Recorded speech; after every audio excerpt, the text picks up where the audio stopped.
सख्यानो, वसंत ऋतू आला की सगळीकडे आनंद, उत्साह आणि उल्हासाचं वातावरण निर्माण होतं. सृष्टी पुन्हा नवं रूप धारण करू लागते. शिशिरात पानगळ होताना झाडांचे रंग बदलतात.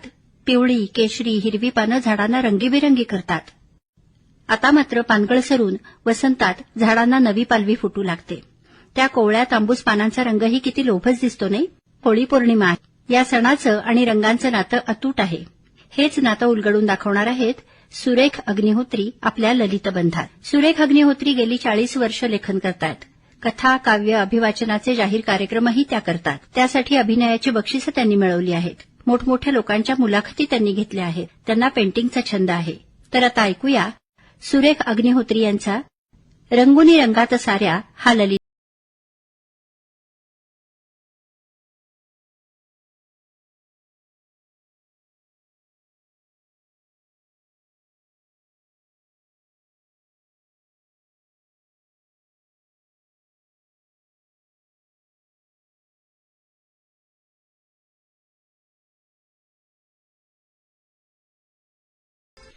रंगीत, रंगतदार, रंगबहार हे शब्द नुसते ऐकले तरी पण काय बहारदार वाटतं ना. या रंगांची दुनिया मोठी रंगरंगीन आहे. पण आहे कुठे ही रंगांची दुनिया? शोध घेऊ म्हटलं तर ती शोधायची कुठे? बघू म्हटलं तर ती बघायची कुठे? रंगांची अशी कुठली वेगळी दुनिया नाही. आपल्याच या साऱ्या दुनियेत हे रंग भरलेले आहेत. उलट प्रत्येक व्यक्तीसाठी त्याची एक वेगळी रंग दुनिया तयार झालेली असते. सर्वदूर, सगळीकडे, सदा सर्व काळ आपल्याला दिसत असतात रंग, रंग आणि रंग. रंगांशिवाय हे विश्व आपण कल्पनाही करू शकत नाही. प्रत्येकाची रंगांची आवड आणि प्रत्येक गोष्टीसाठी रंगांची निवड हे तर आपल्या जगण्याचं अविभाज्य अंगच आहे. कपडे, पडदे, चादरी असो किंवा गालीच्या सतरंजी पायपुसणे असो, घरातल्या वस्तू, फर्निचर असो किंवा अगदी आपली स्कूटर, पर्स, पादत्राणे असो, त्यांची खरेदी करताना आपण रंगांबाबत अगदी चोखंदळ असतो आणि नसलो तर बनतो. कधी कधी काय होतं, प्रत्येकच रंग आपल्याला हवाहवासा वाटत असतो. पण खूपसे रंग असे असतात की ते आपल्यावर लादले जातात, आपल्याला नको नको वाटतात. ते कोणते? तर ते म्हणजे काही लोकांच्या पोशाखाचे भडक रंग, काही वस्तूंचे जडद रंग, काही ठिकाणी असणारं इंटिरियर डेकोरेशन, सनमायका, फ्लोरिंग, छताची सजावट.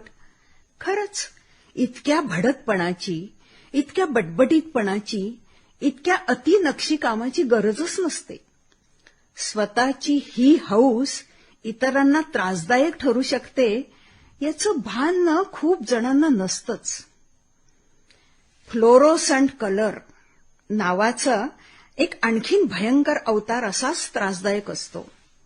कपडे, टोप्या, बूट इथपासून तर अनेक प्रकारची खेळणी, वस्तूंपर्यंत सार्वजनिक ठिकाणी अनेक गोष्टींमधूनही हा अवतार आपल्या पुढ्यात ठाकत असतो. पुन्हा पुन्हा नजरेला भिडत असतो. अशा वस्तू खरेदी करणाऱ्यांना कलर सेन्स असायला हवा असतो. अशा वस्तूंची निर्मिती करणाऱ्याला त्याचं ज्ञान असायला हवं असतं. असे भडक रंग आणि फ्लोरोसंट रंग आपल्या नजरेला मारक ठरतात. मग इतर रंगछटा आपल्या नजरेतून सुटतात. अनेकदा आपल्याला त्या रंगछटांची जाणीवही होत नाही, त्या आपल्या जाणीवेमध्ये येतच नाहीत. फ्लोरोसंट कलरचा वापर शास्त्रासंबंधी किंवा तंत्रसंबंधी क्षेत्रात वापरण्यासाठी योग्य असतो. कारण हा रंग काही प्रकारचे किरण किंवा लहरी शोषून घेणारा असतो आणि मग तेच तो प्रकाश किरण या रूपातून प्रक्षेपित करत असतो. काही विशिष्ट कारणांसाठी वापरण्यात येणारा हा रंग त्या ठिकाणी उपयोगी असतो आणि महत्वाचा असतो. आपल्याला नको नको वाटणारा आणखीन एक रंग अवतार आहे. तो नुसता आपल्या पुढ्यात येऊन थांबत नाही, तर एक मायावी रूप धारण करून आपल्या हातातून तोंडात जातो आणि घशातून पोटात जातो. होय हो होय, खाण्याचे रंग. तुम्ही घराबाहेर पडलात की जे जे म्हणून खायला जाल त्या रंगरंगीन पदार्थांमधून रंग तुमचा कब्जा घेतात. फार पूर्वीपासून फक्त मोजक्याच काही पदार्थांमध्ये चिमूटभर म्हणजे योग्य प्रमाणात रंगाचा वापर करण्याची पद्धत आपल्याकडे होती. खरं तर महागा मोलाचा केशर जिथे वापरणं शक्य नाही तिथे रंगाचा वापर केला जायचा. काही मिष्ट पदार्थ, सरबत अशांसाठी इतर रंग वापरत असत. पण योग्य तिथे आणि योग्य तेवढाच रंगांचा वापर आणि उपयोग आपल्याकडे होत होता. पण पुढे जाऊन म्हणजे कालांतराने हे रंग असं राक्षसी रूप धारण करतील असं कधी वाटलं नव्हतं. प्रत्येकच खाद्यवस्तूमध्ये अतिरंग वापरण्याचं फॅड केव्हा, कसं, कुठून आलं याचा विचार करणं सुद्धा महत्वाचं ठरतं बरं का. नुसतं घराबाहेरच नाही, भेसळ या प्रकारातून गुप्त रीतीने हे रंग आपल्या घरातही येतात. अशा रीतीने आपली दुनिया या रंगांनी काबीज केलेली आहे.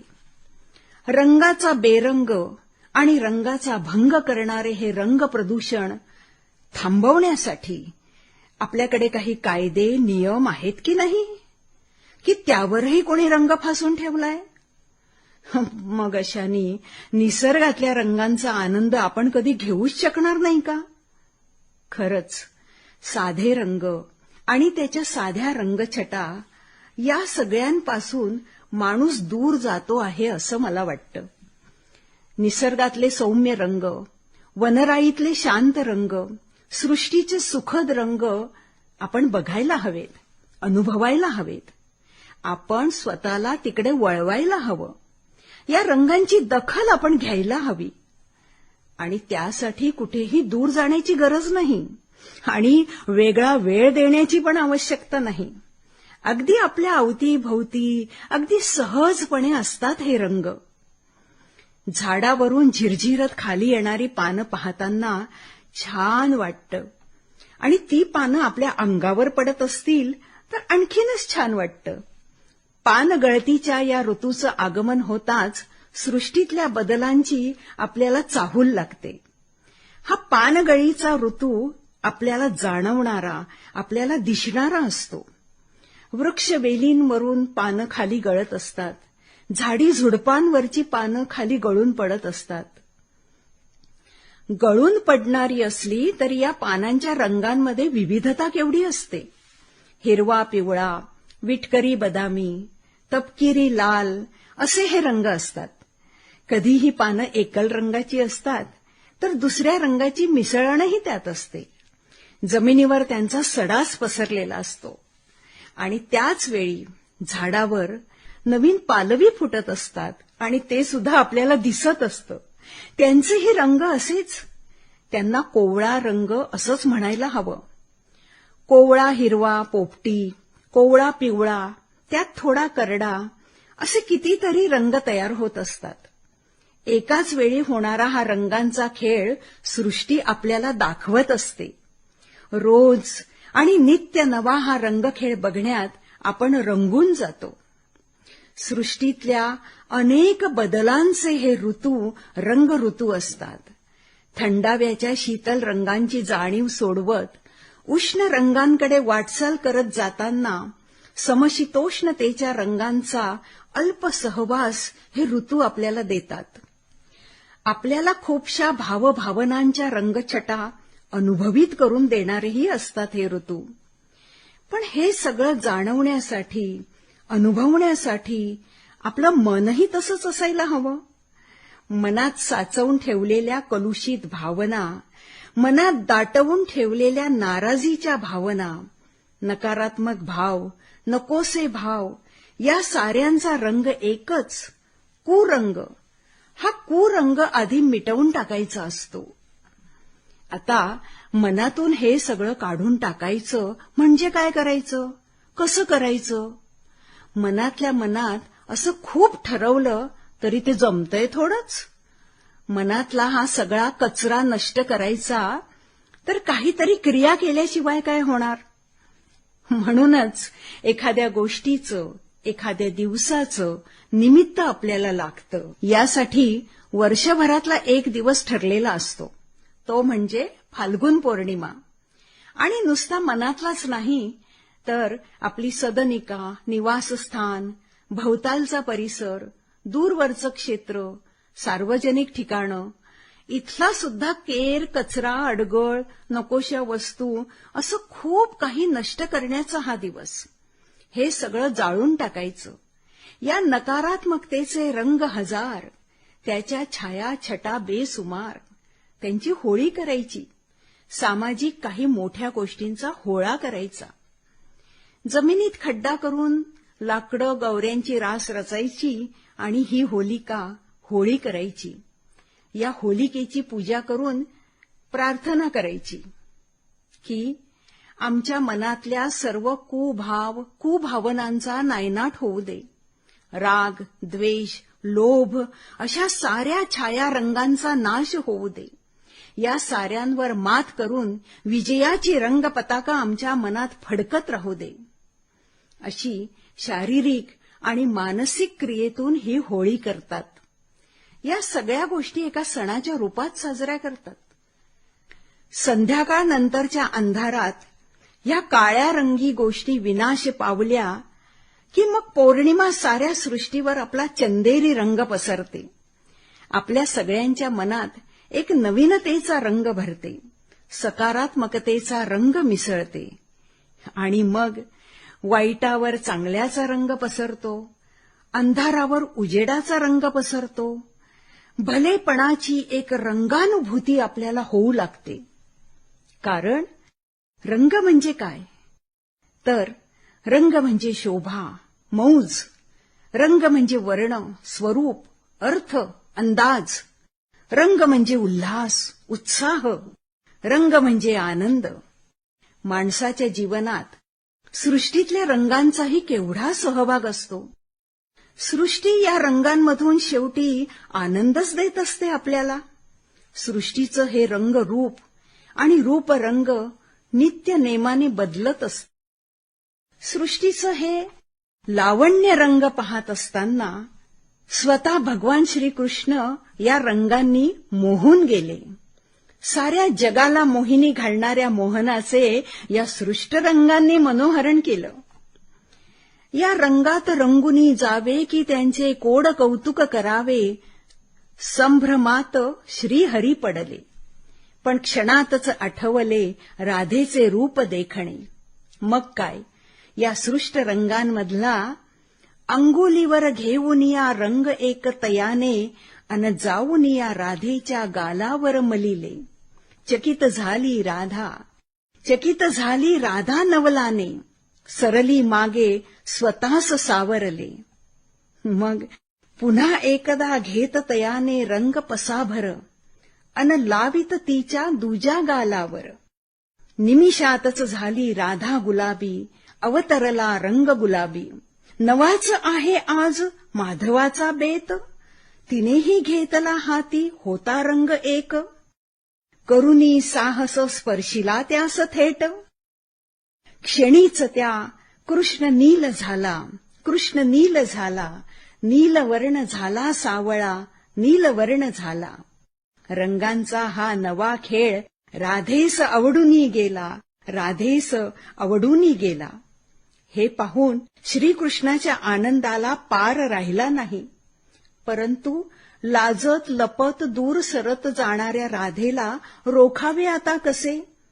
रंग खेळातच या रमवावे तरी आता कसे? जवळ जाता दूर सरते, दुरुनी रंग लावतान येते. पण चतुर मनस्वी नीलकृष्णाला शक्कल सुचायचाच अवकाश. मिसळोनी रंग जळात, जळरंग नळीत भरोनी, श्रीरंग मारी पिचकारी हो, श्रीरंग मारी पिचकारी. आता राधा असो दूर वा जवळी, श्रीरंग मारी पिचकारी हो, श्रीरंग मारी पिचकारी. आणि म्हणता म्हणता ही वार्ता साऱ्या नगरीत पसरली. उत्सुकतेने सारी नगरीच तेथे जमली. मौज मजेचे रंग लेवुनी गोप गोपिकाही यात सामील झाली. रंग खेळ हा खेळू लागली हो, रंग खेळ हा खेळू लागली. या रंगखेळात नृत्य होतं, गान होतं, उत्साह, उमंग आणि चैतन्याचे वर्ण होते. उत्सवाची शोभा होती, कला रंग होता, कौशल्य आणि विचारांच्या रंगछटा त्यात होत्या. या रंगखेळामध्ये नव्या ऋतूचं स्वागत होतं, नव्या परंपरेची सुरुवात होती. सणाचा साज होता, वाद्यांचा गाज होता, समारंभाचा बाज होता. या साऱ्या ललित रंगांचीच उधळण याच्यामध्ये होती. आणि तो दिवस होता पंचमीचा. होळीनंतर नव्या मानसिकतेचा तो दिवस होता. कुरंगांच्या होलिकेनंतरचा नवीनतेच्या पंचरंगांचा तो दिवस होता. या पंचरंगांमध्ये रंगून जाण्याचा तो दिवस होता. रंगपंचमी साजरा करण्याचा तो दिवस होता. पंचरंगी रंगपंचमी खेळण्याचाच तो दिवस होता. पंचरंगी रंगपंचमी खेळण्याचाच तो